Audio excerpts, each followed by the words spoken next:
Hi అండి, welcome back. ఈరోజు అయితే ఒక కర్రీ రెసిపీతో మేము ముందుకు వచ్చాను. ఈరోజు నేను చేయబోయే రెసిపీ రా బనానా ఫ్రై అండి, అంటే అరటికాయ ఫ్రై. ఇవి వెల్లుల్లి కారం చేసుకొని ఇందులో వేసి చేస్తే ఈ ఫ్రై అనేది చాలా బాగుంటుందండి. ఒకసారి మీ ఇంట్లో మీరు ట్రై చేసి ఎలాగొచ్చింది అనేది నాకు ప్లీజ్ కామెంట్ సెక్షన్లో కామెంట్ చేసి చెప్పండి. ఇప్పుడైతే ఈ రా బనానా ఫ్రై ఎలా చేయాలో వీడియో చూద్దాం రండి. ఈ అరటికాయ ఫ్రై కోసం ముందుగా ఒక ప్యాన్ స్టవ్ మీద పెట్టి వేడాక ఇందులో 3 టేబుల్ స్పూన్ ఆయిల్ వేసి ఇందులోనే మినపప్పు 1 టీ స్పూన్, 1/2 టీ స్పూన్ జీలకర్ర, 1/2 టీ స్పూన్ ఆవాలు వేసుకోవాలి. ఇవి కాస్త చిట్టపట్టలాడాక ఇందులో ఒక 2 ఎండుమిర్చిని ఈ విధంగా తుంచి వేసుకోవాలి.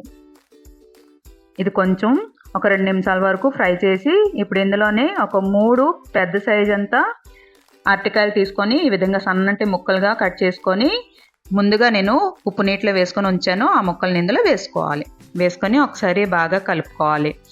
ఈ ఫ్రై అనేది అసలు దీనికి మూత అనేది పెట్టకూడదండి, మూత పెట్టకుండానే చేయాలి. ఇలాంటివి ఈ ఫ్రై ఏదైనా నాన్ స్టిక్ ప్యాన్లో చేసుకుంటే చాలా బాగుంటుంది అన్నమాట.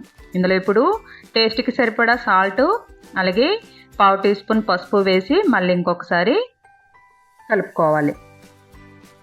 ఇప్పుడు దీనికోసం వెల్లుల్లి కారం అనేది ప్రిపేర్ చేసుకుందాం.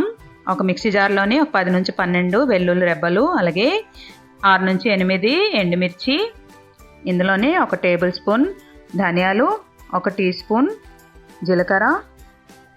ఇప్పుడు చివరిగా ఇందులో 1 టేబుల్ స్పూన్ వరకు సన్నంగా ముక్కలు చేసుకున్న ఎండు కొబ్బరిని వేసుకొని ఇవన్నిటిని ఫైన్ పౌడర్గా బ్లెండ్ చేసుకోవాలి. చూడండి, ఈ విధంగా ఫైన్ పౌడర్గా బ్లెండ్ చేసుకొని పక్కన పెట్టుకోవాలి.